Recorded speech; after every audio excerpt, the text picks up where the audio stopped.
In 1835, Native American tribes decreed not to divulge the herbal Indian medicine secrets of their ancestors. To do so would result in censure and banishment from the tribe. But some medicine men believed that this wisdom should be shared freely among all people. Billy Rainwater Barnes has helped countless people in his lifetime with his healing herbal medicines that he refers to as Billy's tea. I take his stuff every day, and the reason I take his tea every day is very simple. I don't want to die of cancer. There is spiritual gratification because it's not like just taking a pill out of the bottle and ingesting it. There is an entire process, and I'm a part of that entire process when taking the tea.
A lot of people are putting different types of tea out now. They're saying there's Indian teas, and they'll have like 30 or 40 different ingredients in it.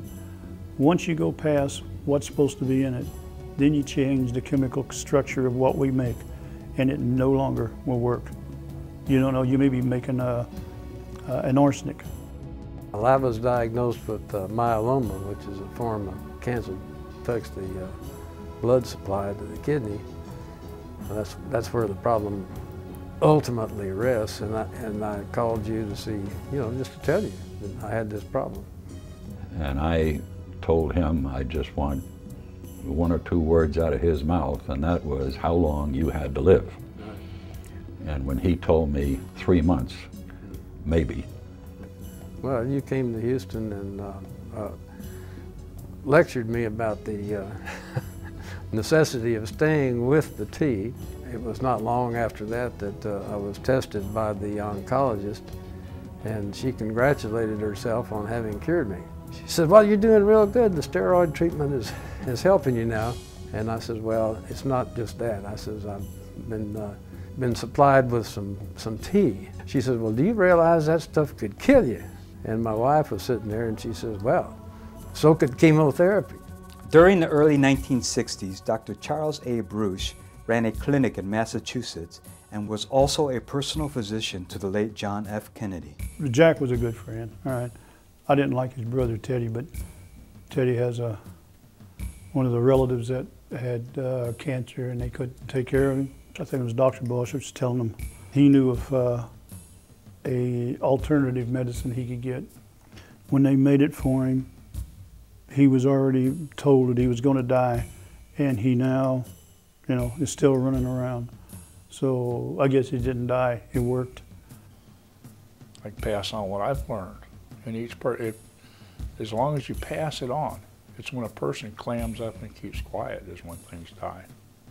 A few doctors today are coming out and they're going with the alternative medicine because they found out, hey, listen, this stuff really works. I'm convinced that whatever is the ingredients in that tea definitely help her culminate the tumor and control it.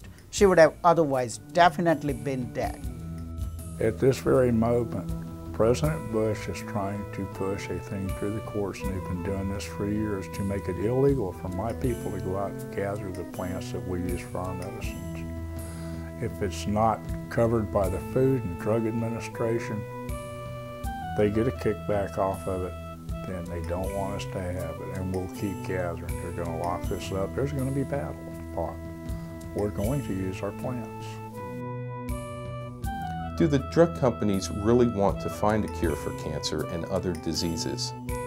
with some drugs markups as high as 570,000%. Where is their profit in finding a cure? Why kill the cash cow when you can milk it for all it's worth? The drug companies are in the camouflage business, alleviating symptoms so we can function well enough to tolerate our disease.